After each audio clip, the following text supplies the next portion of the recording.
Hello and welcome to introductory video to ESM or Environmental Site Model software. In this video we shall go through some basics on what ESM looks like and what are some of its functions. We will also go through some basic terminology and meaning behind certain windows and tools. For this purpose, we shall use a pre-made demo project that has some data and content. Let us start by opening the project. When the project is opened, we can see several tabs and control windows. Let's go through them one by one. On the top left corner, we can see the Visualization Manager. In this window we have an overview of all our created maps, 3D scenes and cross-sections. We can open and close multiple maps, scenes, and sections on a single project by clicking on the tick box.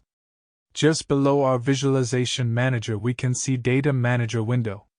This contains a bar where we can add or remove data. Right below that, we can see all the files that are on this project. This window organizes our files and helps us to keep track of our content. For example, if we left-click on water monitoring data, we can see that there is a 2D and a 3D grids made. The arrow helps to follow where the grids are, so we can quickly modify them as needed. In future videos we will show you how to create and manipulate these files. Next, we can see our map window. Right above it there are a line of map tools to help us not only navigate the map but also create new content and modify existing contents. Below these tools we have Edit Layer drop-down and a Snap Layer drop-down. Right on the side there are also tools to help us edit the map contents. We shall go more in depth regarding these tools in a future video. Here we can see the demo map and some of its contents. We can navigate around by left-clicking on the hand tool and navigating to the map. Hold the left mouse key on the map and drag. When you release, the map will shift and load. We can zoom in by using the zoom tool from the toolbox or rotating the mouse wheel. To select some of the content on the map, select the arrow key from the toolbox and double-click on one of the points.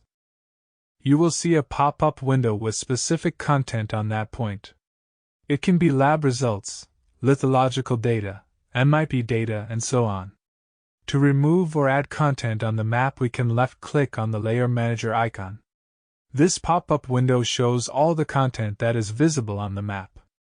By ticking some of the boxes we can see points and other content appearing and disappearing. Okay, let's look at the other windows. On the top right we can see a 3D scene.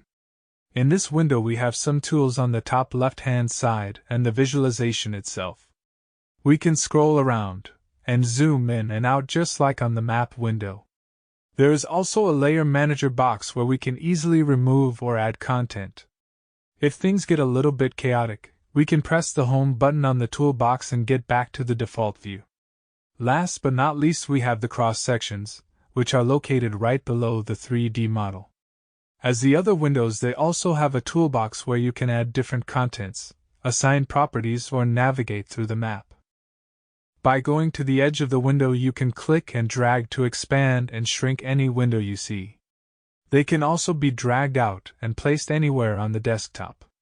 To quickly put the windows in the right order we can click on the default desktop layout tool. I hope you enjoyed this introductory video on ESM. In future videos we will show you how you can create a project right from the start and make the best contents that suit your needs. Thank you for watching.